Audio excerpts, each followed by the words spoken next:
Ugh, it's crappy out here today. Let's stay inside, sip some coffee, and hang out. Last little sip left. Cinnamon iced coffee is so good. I got a new background today, going with the more warmer tones. On today's episode, I want to share my process into how I film my videos and how you can film yourself cinematically. Because when you're filming solo and don't have any friends who make videos, filming yourself can feel awkward. You're setting up the camera, hitting record, running into frame, and then realizing you're out of focus. Happens all the time. But once you learn how to control your framing, movement, and timing, it completely changes the way your videos look. When I stopped just talking to the camera and started adding more creative elements, everything shifted. It opened up the door to a whole new level of creative freedom, and honestly, it helped me tell better stories. So let's get right into it. Now, the first tip I want to share is mindset. It is super important before you even start to begin thinking of hitting record. I want you to think to yourself, how do I make this the way I want my viewers to feel? How can I tell the story the way I want to? Because without story, your shots won't make any sense. They'll just feel like a random compilation of clips, and you don't want that. Even if you're filming a vacation, exploring a city, or just documenting an ordinary day, you can still give your video a look that's still interesting. The second tip is style. It's just as important as story. You have to ask yourself, what look are you going for? For me, I love the vlog style, run and gun approach. It feels more authentic, more in the moment. It's a creative choice because it's how I like to tell stories. It creates a stronger connection with my audience. I also love mixing in B-roll with voiceovers to make things feel more intimate, especially when I want to convey a specific feeling. Sometimes I'll shoot in 4:3 aspect ratio to get that early 2000s look. Other times I'll add cinematic bars when I want a more modern and clean aesthetic. But again, it's all personal preference. Some creators like to plan out every single shot from start to finish, and that's totally fine. But to me, it can sometimes feel a bit inauthentic because subconsciously when you watch it, you can tell those shots were planned out. I've tried this approach before, but my videos ended up feeling fake or just too acted out. At the end of the day, it's about finding balance and what works for you. There's no right way or wrong way to shoot. I use filmmaking as an extension to express myself, so you have to ask yourself, what look are you trying to achieve? Now let's talk about the philosophy I apply when I'm filming out in the wild. Filming by yourself can be tough. You have no one to help you rack focus. You have no one to help you frame the shot, no one to tell you if you're under or overexposed, and these things can be crucial. They matter. I'm following a rule of setting, emotion, and detail. I like to use big wide shots to show you where I'm at, medium for more of an emotion, and lastly close-ups for talking and showing detail of what I want the viewer to see. Sometimes I'll shoot two versions of the same shot in an environment, that way I'll have more options to play with when I'm editing. It's always better to have more B-roll rather than sitting there thinking, damn, I wish I would have filmed more. No shot has to be in order, but this helps keep what? Yep, the story to keep going forward. Let's talk about gear. There's endless amounts of routes that you can take to help tell your story. From lenses, camera bodies, to tripods, lighting, microphones, you name it. But I'll just show you what I use when I'm out in the city or having a chill day vlogging. I honestly want to keep this simple and not overly technical because I can literally spend a whole episode on this topic. Now for lenses, this is going to be different for everyone. I use a Sony FX30, which is a cropped frame sensor. It's not a full frame. So what I like to use for that vlogging look that everyone loves and admires is I use a Sony 11mm at a 1.8. This is a recent pickup for me. I bought this because I wanted something low in aperture so I can get that nice bokeh in the background and keep me in focus. That's what I use primarily. Now my older lens, this is a 10 to 18mm lens. I love this lens because I can zoom in and out when I want to emphasize on what I'm saying.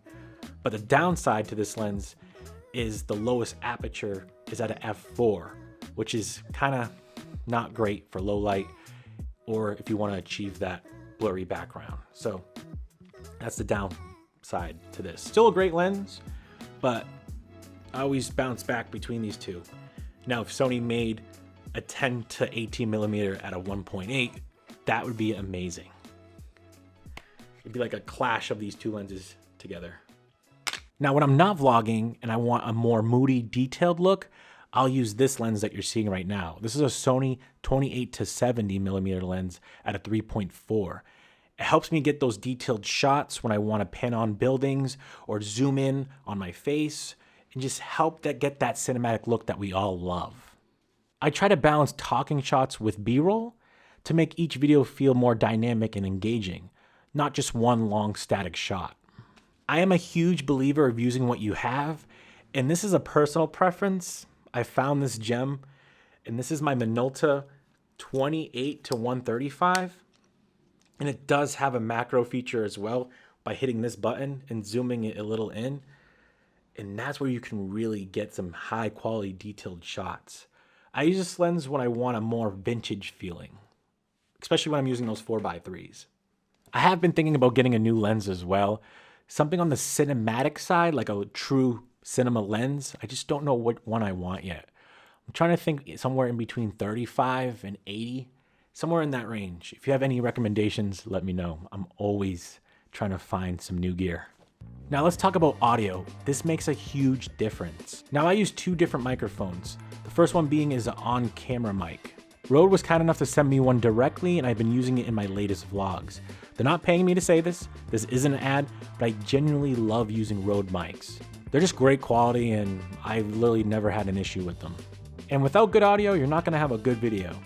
We, as humans, notice bad sound faster than we notice bad visuals, so it's super important to get this right. The second mic I use is a lav mic setup. This one has completely changed the way I film. It gives a more natural, authentic feel, like you're sitting there right with me having a conversation. I love when other creators film like this, having them walk through a park or in the city. It just creates more of a bond, so I started implementing that in my videos.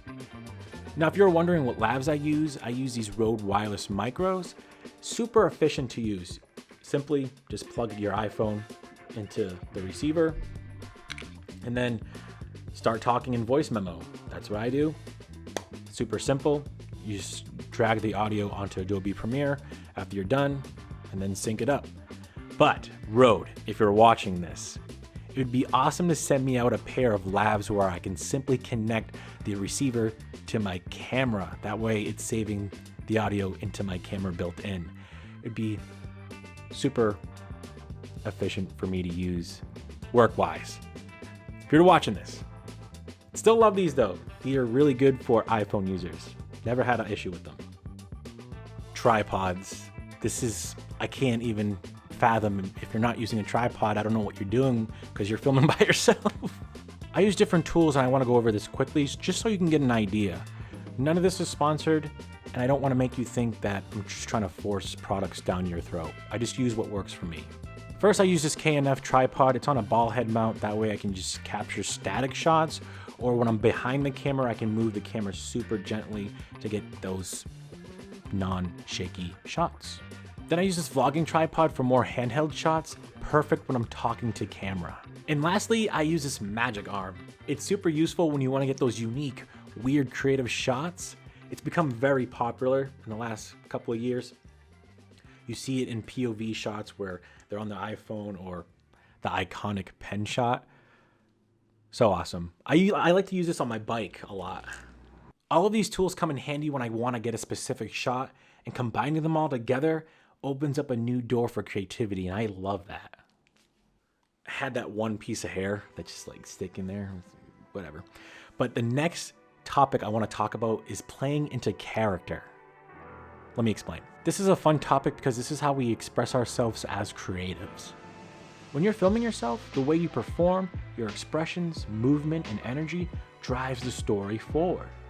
Acting isn't about being someone else, it's about deciding how you want your audience to feel and using your body, voice, clothing, and environment to create that emotion.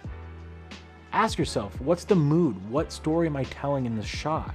Let the surroundings help your performance. A park, a city, a cafe. All these can help your gestures and emotions come off naturally. Decide when you talk directly to the camera versus when you act within the scene. Both are forms of performance.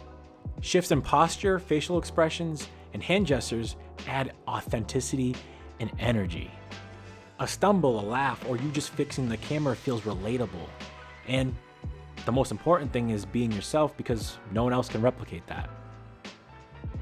Sure, anyone can point a camera at themselves and call it filmmaking, but when you start thinking, how can I make these shots a little more interesting?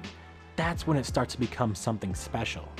Spending a little extra time on color grading, composition, lighting, lens choices can help make the viewer feel what you felt in the moment. It makes your shots feel more intentional. Plus, coming from experience, your viewers will feel the extra effort that you put into your shots. So just have fun with it, don't rush it, and just enjoy the journey. This is your craft, so make it count.